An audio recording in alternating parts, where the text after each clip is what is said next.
અત્રે ઉપસ્થિત સર્વ કોઈના હૃદયમાં બિરાજમાન શ્રી ઘનશ્યામ મહારાજ, ધ્વજવંદન કાર્યક્રમના અધ્યક્ષ પૂજ્ય સ્વામી તથા મુખ્ય મહેમાન શ્રી ભદ્રેશભાઈ લાખાણી, સર્વે સંતો, સર્વે શિક્ષકગણ तथा मारा गुरु बंधुओं ने मारा हेत थी जय स्वामीनारायण। मैं उस भारत देश का नागरिक हूँ जिसके होठों में गंगा और हाथों में तिरंगा है। जो देश कभी सत्यम शिवम सुंदरम तो कभी वंदे मातरम कहलाता है, जो हर ठुकराए हुए की शरण स्थली बन जाता है और 7 समंदर पार परदेशियों को भी my dear brothers and sisters कह के बुलाता है। ऐसी प्रेम की पूज्य भूमि भारतवर्ष कहलाता है, भारतवर्ष कहलाता है। भारत देश भूमिखंड का कोई छोटा सा टुकड़ा नहीं, मेरा भारत देश तो विविधता और एकता का प्रतीक है। मेरा भारत देश तो मैत्री भावना और शांति का उदाहरण है। मेरा भारत देश तो प्रकृति और संस्कृति का परिरूप है। અને આવો ગૌરવશાળી વૈવિધ્યપૂર્ણ વારસો ધરાવતો ભારત દેશ, તેના પર અનેક સેંકડો નાની મોટી મુશ્કેલીઓ આવી છે, તેવા અનેક પડકારોની સામે આજે પણ એવો ને એવો અડીખમ ઊભો છે।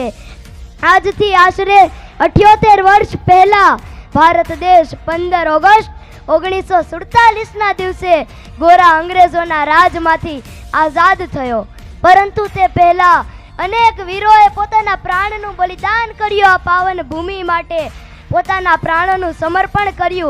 आ वीरता धरावती गौरववंती भूमि माटे ए वीरोनी माटे एक मने पंक्ति कहेवानुं मन थाय के जिस मिट्टी का रंग लहू से हुआ था लाल, जिस मिट्टी का रंग लहू से हुआ था लाल, उस मिट्टी को बच्चा बच्चा करे प्रणाम, उस मिट्टी को बच्चा बच्चा करे प्रणाम। अरे જોઈ લો એ ગાંધીજીના વિચારોને કે સત્ય અહિંસા નીતિમાં છે અને પ્રામાણિકતા અહીંની રીતિમાં છે, પ્રામાણિકતા અહીંની રીતિમાં છે।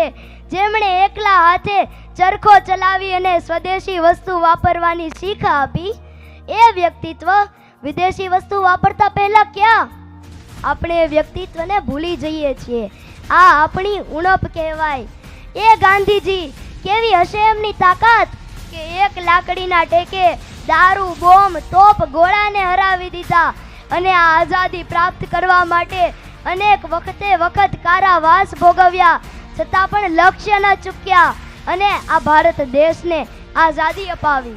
અંધકાર रूपी खाई में भारत रूपी उजाला है, अंधकार रूपी खाई में भारत रूपी उजाला है, क्योंकि मेरा देश ही इतना निराला है। આજે આ ભારત દેશનો પરિચય એટલા માટે આપું છું કે આપણી સંસ્કૃતિના મૂળ સુકાતા જાય છે। આપણે ભૂલી રહ્યા છીએ કે આપણે એ ભારત દેશમાં રહીએ છીએ જે ભારત દેશમાં ગાયોનું પૂજન થાય છે અને નદીઓ લોક માતા કહેવાય છે।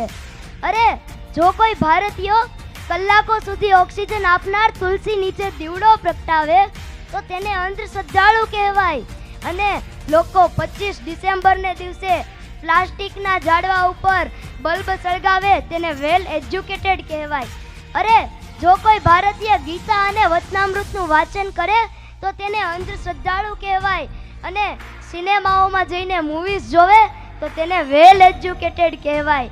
જો કોઈ ભગવાનના નામનું સ્મરણ કરે તો તેને ડરપોક જેવા વિશેષણો લાદવામાં આવે અને ઓફિસમાં બેઠા બેઠા સિગારેટ ફૂકે તેને વેલ એજ્યુકેટેડ કહેવાય। અરે હદ તો ત્યારે થઈ જાય કે પૂજા પાઠ કરનારાઓને ઓલ્ડ ફેશન કહેવાય અને મોડી રાત્રિ સુધી ક્લબમાં પાર્ટીસ કરનારાઓને વેલ એજ્યુકેટેડ કહેવાય। શું આ છે એજ્યુકેશન જે આપણી સંસ્કૃતિનો નાશ કરે છે? Is this education? મર્યાદાઓ છૂટી રહી છે, ઇઝ ધીસ એજ્યુકેશન?